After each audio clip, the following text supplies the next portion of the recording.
ये है talks news network और आप देख रहे हैं पॉलिटॉक्स, राजनीति का कच्चा चिट्ठा। कांग्रेस आलाकमान का संदेश लेकर कल देर रात जयपुर आए पार्टी के संगठन महासचिव के.सी. वेणुगोपाल और प्रदेश प्रभारी अजय माकन आज पीसीसी में पदाधिकारियों और कुछ विधायकों के साथ बैठक कर वापस दिल्ली लौट गए। इस दौरान अजय माकन ने आगामी 28-29 जुलाई को सभी कांग्रेस विधायकों को जयपुर में रहने के निर्देश दिए, जिसके बाद यह माना जा रहा है कि 28 जुलाई को गहलोत मंत्रिमंडल का विस्तार फेरबदल कर दिया जाएगा। वहीं इस दौरान पूर्व उप मुख्यमंत्री सचिन पायलट समर्थक कार्यकर्ताओं ने पायलट को मुख्यमंत्री बनाने की मांग को लेकर जमकर नारेबाजी की। आपको बता दें कि संगठन महासचिव के.सी. वेणुगोपाल और प्रदेश प्रभारी अजय माकन के निर्देश पर प्रदेश कांग्रेस कमेटी कार्यालय में हुई इस मीटिंग में राजस्थान पीसीसी चीफ गोविंद सिंह डोटासरा, पूर्व उप मुख्यमंत्री सचिन पायलट के अलावा गहलोत सरकार का समर्थन कर रहे कुछ निर्दलीय विधायक और पायलट खेमे के विधायक और पार्टी पदाधिकारी शामिल हुए। हालांकि बैठक के बाद प्रदेश प्रभारी अजय माकन ने कहा कि मंत्रिमंडल विस्तार का फैसला आलाकमान पर छोड़ा गया है। 28 और 29 जुलाई को विधायकों से संवाद किया जाएगा। सभी विधायकों से 1-to-1 संवाद किया जाएगा। इसीलिए 2 दिन सभी विधायकों को जयपुर में रहने के निर्देश दिए गए हैं।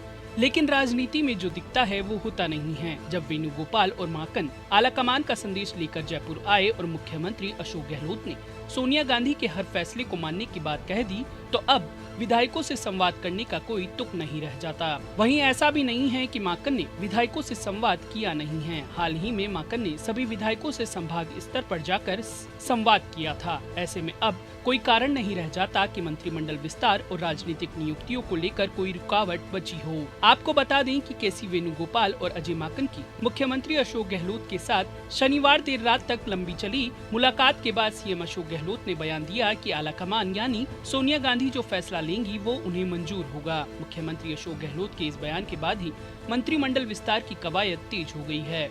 इसके साथ ही जीएडी और राजभवन के सूत्रों से भी यही निकलकर सामने आ रहा है कि 27 या 28 तारीख को ध्यान में रखकर राजभवन में तैयारियां शुरू कर दी गई है। इससे पहले पूर्व मुख्यमंत्री सचिन पायलट आज जब पीसीसी पहुंचे तो पायलट के समर्थन में जहां जमकर नारेबाजी हुई थी, वहां पायलट के जयकारों से पीसीसी पूरा गूंज गया। जब इसकी जानकारी बैठक में मौजूद सचिन पायलट को दी गई तो उन्होंने अपने समर्थक नेताओं को वहां भेजकर कार्यकर्ताओं को शांत कराया। वहीं पायलट कैंप के विधायक मुकेश भाकड़ ने कहा था कि सचिन पायलट जनता जनार्दन के दिल में बसते हैं और लोकतंत्र में सबसे बड़ी पावर जनता के पास होती है। इस समय जनता सचिन पायलट के साथ है। वही बांदीकुई विधायक जीआर खटाना ने कहा कि अब फैसले का समय आ गया है। 1 साल की देरी हो चुकी है, अब और देरी नहीं की जानी चाहिए। कई दिनों की चुप्पी के बाद पायलट कैंप के विधायकों ने आज खुलकर पायलट के समर्थन में बयान दिए। वहीं गहलोत कैंप के सिपा सालार और मुख्य सचेतक डॉक्टर महेश जोशी ने कहा कि मंत्रिमंडल फेरबदल विस्तार एक सामान्य और स्वाभाविक प्रक्रिया है। शायद ही कोई ऐसी सरकार होगी जिसमें पूरे 5 साल में मंत्रिमंडल फेरबदल नहीं हुआ हो। हाईकमान के दिशा निर्देशों के अनुसार सत्ता और संगठन ने अब तक अच्छा काम किया है। आगे भी हाईकमान के दिशा निर्देश सभी स्वीकार्य होंगे। इन सब के बीच राजस्थान और कांग्रेस की राजनीति को जानने वालों का कहना है कि कांग्रेस की रीति रही है कि किसी को भी अगर मुख्यमंत्री बनाया जाए तो उसके पास 2 चीजें होना जरूरी है। पहला तो विधायकों का समर्थन, दूसरा दिल्ली आलाकमान का आशीर्वाद। वहीं ऐसा माना जाता रहा है कि कांग्रेस में किसी के भी समर्थन में प्रभारी या केंद्रीय पदाधिकारी के सामने नारेबाजी करना आलाकमान का अपमान माना जाता रहा है। कुछ कांग्रेस सूत्रों का कहना है कि पायलट समर्थकों ने ये काम करके पैर पर कुल्हाड़ी मारी है, लेकिन ऐसा पहली बार नहीं है जब पायलट समर्थक कार्यकर्ताओं ने इस तरह किसी पार्टी पदाधिकारी के सामने नारेबाजी की हो। इससे पहले राहुल गांधी के प्रदेश दौरे के दौरान जब पायलट को ट्रैक्टर से नीचे उतारा गया था, समर्थक कार्यकर्ताओं ने राहुल के सामने ही नारेबाजी की थी। सचिन पायलट ने वहां कई मौकों पर आगे बढ़कर अपने समर्थकों को चुप करवाया। वहीं प्रदेश में होने वाले गहलोत मंत्रिमंडल विस्तार को लेकर जानकार सूत्रों की माने तो राजस्थान के कुछ मौजूदा मंत्रियों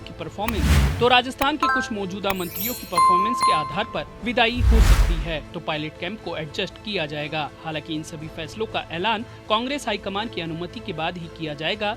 राजस्थान मंत्रिमंडल के मौजूदा हिसाब से गहलोत सरकार में 9 और मंत्री बनाए जा सकते हैं। पॉलिटॉक्स ब्यूरो, जयपुर। ये है टॉक्स न्यूज नेटवर्क और आप देख रहे हैं पॉलिटॉक्स, राजनीति का कच्चा चिट्ठा।